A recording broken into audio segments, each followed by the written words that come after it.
Para continuar con el tema número 4 de operatorias en dientes primarios, otro tipo de material restaurador tenemos la resina compuesta. Estas se clasifican según el tamaño de las partículas de relleno como macropartículas, micropartículas, híbridas, microhíbridas y nanorelleno, según su consistencia como compactables y fluidas. Gracias a las nuevas técnicas adhesivas, como les he venido mencionando, ya no se requiere de una preparación cavitaria para lograr retención en el material restaurador. Al igual que la composición del relleno y las partículas de resina han cambiado a través de los años y los fabricantes la han hecho un poco más resistentes al desgaste, a la fracción, a las fracturas, mejor adhesión, mejor pulido, entre otras. ¿Por qué entonces es tan importante conocer los diferentes tipos de resina? Porque dependiendo de la zona a tratar, por ejemplo, en el sector anterior, ¿qué requerimos? Que sea una resina de alta estética, mejor pulido, mejor acabado. Y en el sector posterior, que sean resistentes al desgaste, a la fractura o a las fuerzas masticatorias.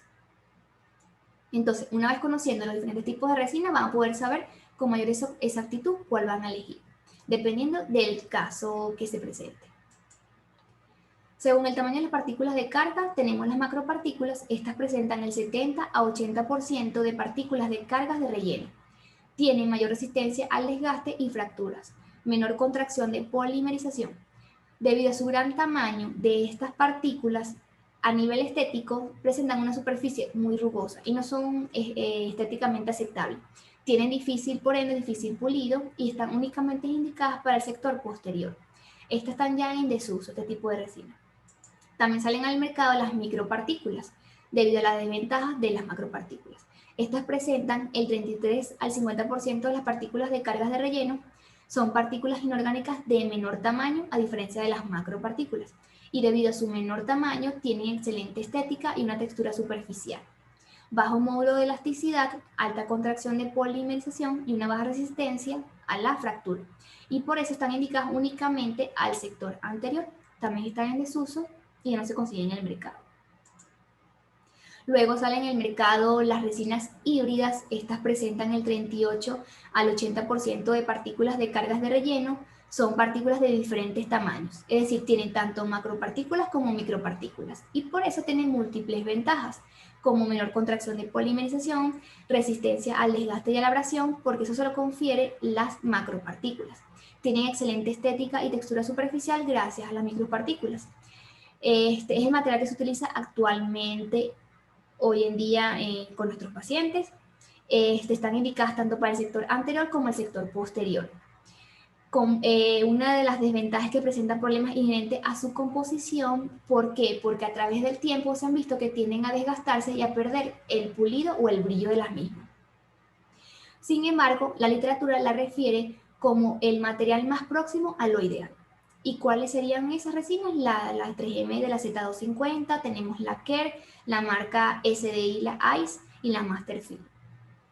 Ambas resinas se consiguen en el mercado. Luego salen las resinas microhíbridas, las cuales presentan más del 60% de partículas de relleno. Es un refinamiento de esas resinas híbridas. Son partículas de tamaño más uniforme, resistentes al desgaste, tienen difícil pulido y el brillo superficial, al igual que las híbridas, se pierden con mayor rapidez. Están indicadas tanto para el sector anterior como el sector posterior. Luego sale una nueva generación de resinas compuestas como las nano relleno, donde los fabricantes redujeron aún más el tamaño de las partículas de relleno, las cuales estas se caracterizan porque ellos le agregaron una nueva partícula, en este caso circonio, y contienen nanopartículas de tamaños de 25 nanómetros y 75 nanómetros. Estas nanopartículas tienen una característica muy peculiar, que al unirse estas micropartículas unas con otras forman nanocludes. Este es parecido a un racimo de uvas, que le confieren a esta resina la característica de poder tener una alta resistencia al desgaste y fractura y alta translucidez, porque al unirse estas nanopartículas unas con otras forman unas partículas de mayor tamaño. A su vez le confieren excelente estética y textura superficial y están indicadas también tanto en el sector anterior como en el sector posterior. También las podemos encontrar en el mercado, aquí en Venezuela, son aquellas resinas de la 3M, que es la Z350 y la Brilliant NG. Según su consistencia, se clasifican en compactables o de alta viscosidad. Estas presentan el 50-70% de partículas inorgánicas, resistencia al desgaste y fractura, estética aceptable, alta rugosidad superficial, alto módulo de elasticidad. Están indicadas en restauraciones tanto clase 1 como clase 2 como clase 6, aquellas que estén sometidas a elevadas cargas masticatorias, a diferencias de las de consistencia de baja viscosidad, que son las fluidas. Estas presentan el 37% al 53% de partículas inorgánicas, son de tipo microhíbrida, tienen poca resistencia al desgaste y fractura, tienen bajo módulo de elasticidad, es decir, son un poco más elásticas que las de alta viscosidad. Están indicadas para restauraciones clase 1, clase 2 y para sellantes de fosa y fisuras. La literatura refiere que pueden ser utilizadas para clase 2, pero justamente en el cajón interproximal, ya que le confiere una mejor adaptación a nivel de las paredes. Cuando el cajón también presenta una irregularidad, ellas logran sellar con mayor facilidad y adaptación a nivel de esas irregularidades.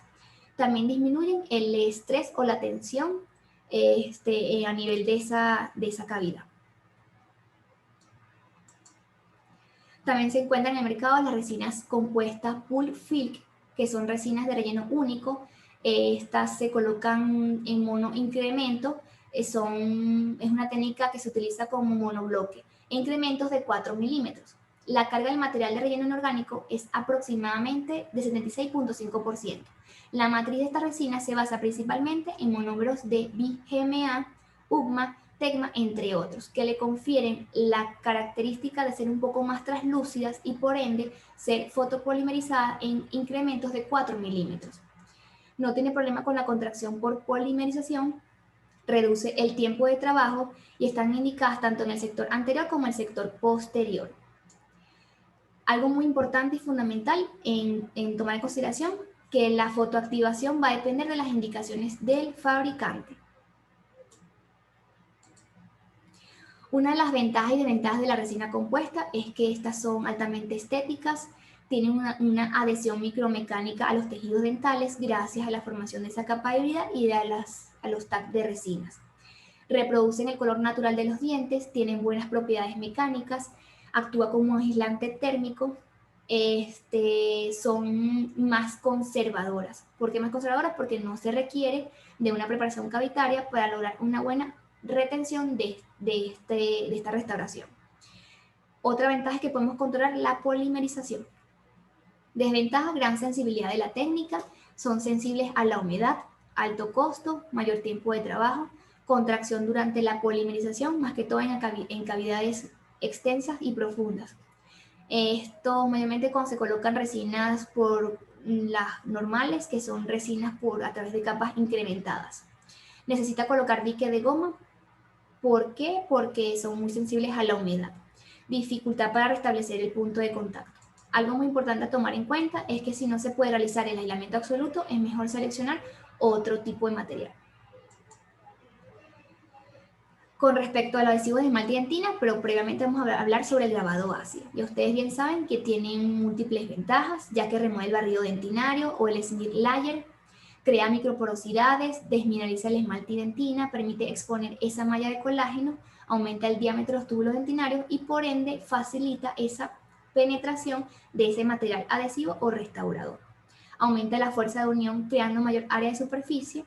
Una de las desventajas es que los túbulos dentinarios abiertos deben ser sellados, porque si no, el paciente va a presentar sensibilidad postoperatoria.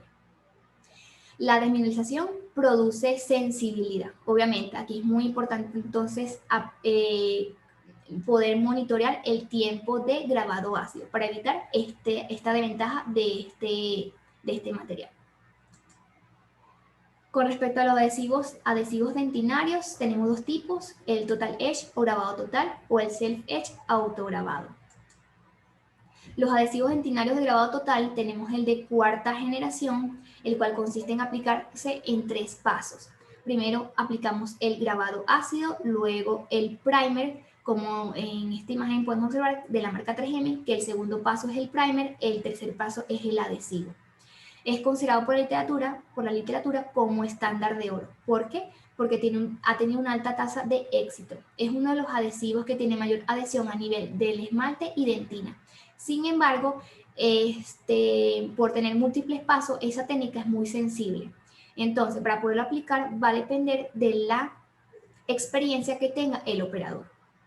Luego tenemos el de la quinta generación, el cual es una simplificación del de cuarta generación, ya que el fabricante lo unificó el primer y el adhesivo en un solo frasco. Es decir, colocamos el grabado ácido y luego aplicamos el primer y el adhesivo en un solo paso. Ambos adhesivos se consiguen en Venezuela, se consiguen en el mercado. El de quinta generación, por ejemplo, tenemos el de la Colten, el de la One Coat. Ambas generaciones o ambos adhesivos, ellos tratan y eliminan el barrido dentinario. Y son técnicas, son generaciones, estas generaciones, la técnica es muy sensible. ¿Por qué es muy sensible? Porque a veces no se graba la superficie de manera adecuada o no se deja una dentina húmeda antes de colocar el sistema adhesivo. Entonces, al autocondicionar y al resecar la dentina, estamos colapsando esas fibras colágenas y por ende tienden a ser sensibles porque requieren de varios pasos que debemos aplicarlos correctamente para evitar la sensibilidad postoperatoria en el paciente o evitar sobretratar los tejidos del diente. También tenemos los adhesivos dentinarios de autograbado, conocidos como autocondicionantes. Tenemos el de la sexta generación, lo podemos conseguir en 2 pasos o en un solo paso. El de 2 pasos, el primer y el ácido está en un solo frasco, es un primer acidificado y el segundo frasco es el adhesivo aparte. El de un solo paso tenemos las famosas chupetas de la 3M, que estas tienen los 2 componentes en este mismo dispositivo, las cuales requieren ser mezcladas antes de aplicarse. Esta es una técnica simplificada del de cuarta y quinta generación, en el cual el fabricante eliminó el grabado y el lavado. ¿Para qué? Para evitar que esta técnica sea sensible al momento de aplicarla sobre la superficie del diente. Luego tenemos el de la séptima generación, donde el fabricante que hizo en un solo frasco aplicó todos los componentes. Es decir, tenemos el primer acidificado y el adhesivo juntos en un solo frasco. Luego aparecen lo de las últimas generaciones, que es lo de la octava generación. Estos son los adhesivos universales, los diferencian de los otros adhesivos ya mencionados porque en su composición tienen una molécula denominada MDP, que es el monómero 10 metacriloxidilfosfato dihidrogenado, que le confiere no solamente unión micromecánica, sino unión química, gracias a los iones de calcio provenientes de la hidroxiapatita o del mismo sustrato del diente. Esta contiene partículas de nanorelleno y mayor viscosidad. No solamente la capacidad de unión química, sino también de unión a nivel indirecta sobre metales, sobre circonio, entre otros materiales. Este tipo de adhesivo es muy bueno cuando se aplica a nivel de dentina. A nivel del esmalte, la literatura recomienda hacer un grabado selectivo para lograr una mejor sellado marginal a nivel de la restauración. Con respecto a la técnica de grabado ácido, la técnica de grabado total se va a realizar en los adhesivos de cuarta y quinta generación. La técnica de grabado selectivo se va a realizar en adhesivos dentinarios de sexta, séptima y octava generación. El tiempo de grabado va a depender del sistema adhesivo que ustedes utilicen y siguiendo con las instrucciones del fabricante. Sin embargo, la literatura recomienda aplicar 15 segundos de grabado ácido a nivel del esmalte y 10 segundos a nivel de la dentina. Antes de colocar el sistema de adhesivos, la literatura recomienda colocar clorhexidina al 2% durante 20 segundos. ¿Con qué finalidad? Con la función de poder inhibir las metaloproteinasas y lograr mejor una capa híbrida.